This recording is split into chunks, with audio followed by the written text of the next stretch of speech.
Well, how about this? Kyler Murray and Cliff Kingsbury got their first NFL win in a game that came down to the wire against the Bengals in Cincinnati. Kyler had just under 100 yards rushing, along with a touchdown and 253 yards through the air. The rookie QB also led the Cardinals on a 2-minute drive that resulted in the game-winning field goal as time expired. Fox NFL analyst Michael Vick joins us now. Good to have you, Michael. Thanks for having me. How much improvement did you see yesterday in Kyler's performance? It was a great deal of improvement, and you've seen it in the final drive of the game when he led his team down the field to kick a field goal to win it. And that's not easy as a rookie. Right. And, you know, even though they're 1-3-1 or whatever the record was at the time, or 0-3-1, you know, he still has to, you know, put this team in a position, carry him on his back the best way he can. And I think in the passing game, he looked just as good as he's done all year. I think he got some help from David Johnson, and the 93 yards rushing was probably the biggest caveat in the game. Putting it on the ground, picking up some key first downs, and using his abilities to put the team in position. That's the maturity. That's what I wanted to see from Kyler Murray. I didn't think he did it enough early in the season, but now I think it's all coming together with the help of Cliff Kingsbury and the offense evolving week to week. Probably seeing some things that's happening around the league with other quarterbacks. And you know it's a copycat league, but it doesn't matter. If you can do it and do it efficiently, then it helps. But I was just impressed with the way he drove the team down the field. And yes, it was the Cincinnati Bengals who are struggling. But regardless of that. That's putting it mildly. Yeah, you still struggling severely. But this is the NFL, and you still have to make the plays that need to be made. And I think Kyler did that in a critical moment. He did. I'll give him credit. Winning a road game, as Mike mentioned, is never easy, especially as a rookie quarterback. Going on the road to win is the most difficult thing to do in the NFL. Going on the road to win as a rookie is even more difficult. But as Mike mentioned, it is the Bengals. Skip, you and I used to talk about it for the past 3 years. Everybody, fire Marvin, fire Marvin. I see you guys, you don't remember what the Bengals were like before they got Marvin. Now I bet you there's a bunch of people wishing they had Marvin, because now look at them, Skip, lifeless. I think the biggest caveat in all of this, Skip, Kyler Murray played unbelievable. I thought he was more assertive in his throws, but Skip, 38 rush attempts for 266 yards. That will make a quarterback's job a lot easier on the road. Who was the leading rusher? He was 10 for 93. He led the team. He led the team in rushing. He got David Johnson, got 91. Edmonds got 68. You can win with that formula. And on the last drive, it's not easy. Game-winning drive, because a lot of things can go wrong. You know, hey, we tie ball game. They's like, look, I love the scramble. Skip, you know, in the previous games, what he would do, it was like he was trying to prove something. I'm going to prove people that I'm going to protection breaks down. I'm going to keep my eyes down the field. Yesterday, he said, screw that. Protection break down, I'm getting up out of here. I'm gone. He did that on the final drive, picked up 24 yards. He's starting to become more assertive. He's starting to become more sure of himself, not only running the football, but throwing the football, and he got a victory. Feel for the game. But they got to improve in the red zone, Skip. 1 touchdown and 6 chances. They're, what, third worst in NFL. They're only getting 30% TDs on their red zone opportunities. You won't win very many games like that. You got very lucky that you're playing a team really bad in Cincinnati, but if you go 1 for 6 in the red zone, that's a recipe to get your butt kicked, be at home or on the road. So 10 rushes for 93 yards. That's kind of Vick-like, right? That's kind of that's like the Michael Vick experience-like stuff. It is. Yeah. So, just for the record, just for some perspective, Cincinnati rushed it for 108 yards, and Andy Dalton threw for 262, 2 touchdowns, and no interceptions. So it wasn't like they were that awful. No. They're still a legitimate pro football team, albeit a struggling one. No, they're just a pro football team. They ain't legitimate. They're just a pro football team. I think they're legitimate.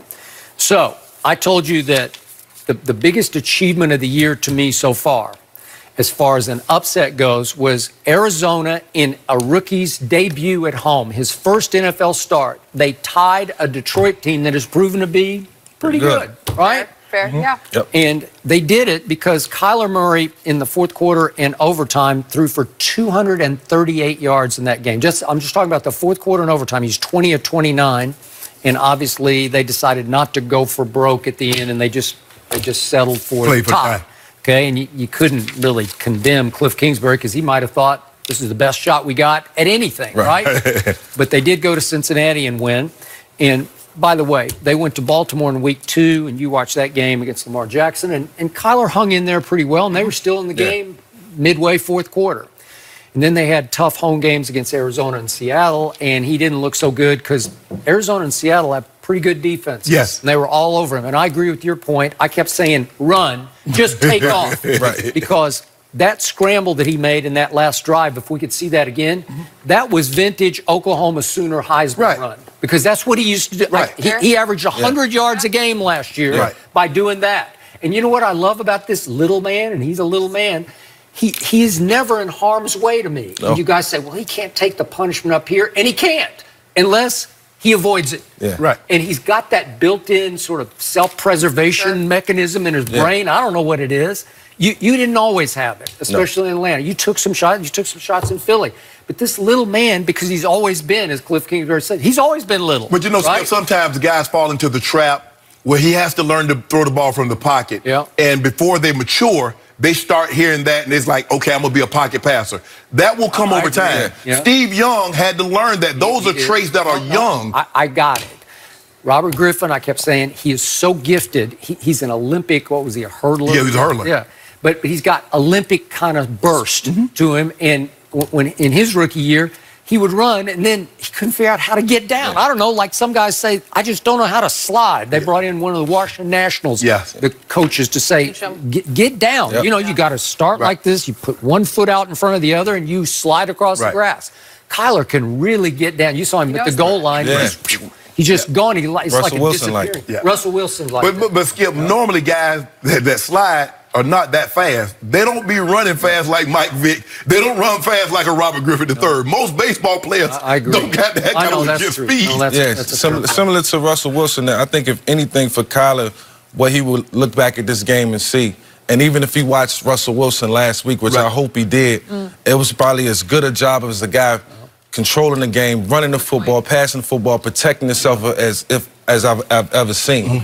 And I wish I could have done it like that. But if Kyler learns to play that way, he'll come out of this game learning so much more as far as what he can do with his abilities and how he can change the dynamics of a game, running and passing the football, always pass first, but then using his running abilities as an opportunity to keep the chains moving, keep the opposition off the field. He'll learn about ball control. And yet, don't tell me he can't throw at this level, because that throw he made, if we could see it one more time to David Johnson in that final drive, that's pretty sweet, man. He just dropped it right down the chimney to David Johnson. In the bucket. This is a pretty good throw. That's a bucket throw. And he's a great thrower, I mean. But, you know, the thing that concerns you, Skip, I don't think anybody said he couldn't throw. The question was, can they protect him long enough so he can have time to throw? In that situation, they locked it up pretty good, gave him a clean pocket. But for the most part, he hasn't had an opportunity to throw the football because they haven't given him a whole lot of time to throw it. Yep. So who had the most targets? Larry. Good old Larry Fitzgerald. Fitzgerald he's long in the tooth. He's getting near the end. But that's all you got right now. You got to throw 8 targets to Larry Fitz. I still want to see him come up out of that spread formation a little more and get up under the center and, you know, just run the football. Maybe two backs, single back sets. It's going to make a difference for him in this game. You just spoke a language Cliff Kingsbury has never heard before. I just don't know how many games you can win and how successful you can be long-term, Skip, without letting the quarterback get up under center. And even Tom Brady, Skip, they throw a lot from the shotgun. A lot. But he gets up under that center. When that rubber check the Super Bowl. When the rubber needed to meet the roll, he got up under center, and he turned around and handed it to Sonny Michel. Okay. All right, well, he's going to look for his second career win. Next week, they host the Falcons. So. Oh, the Falcons a mess. The Falcons a mess, Skip. Oh, man. Another team. Don't talk about my Falcons. They're about to fire Dan Quinn. Yeah, boy. You're going to stick around, Mike, for this next one. We are going to grade Dak's performance yesterday. Here we go. I can't wait. We'll go there next.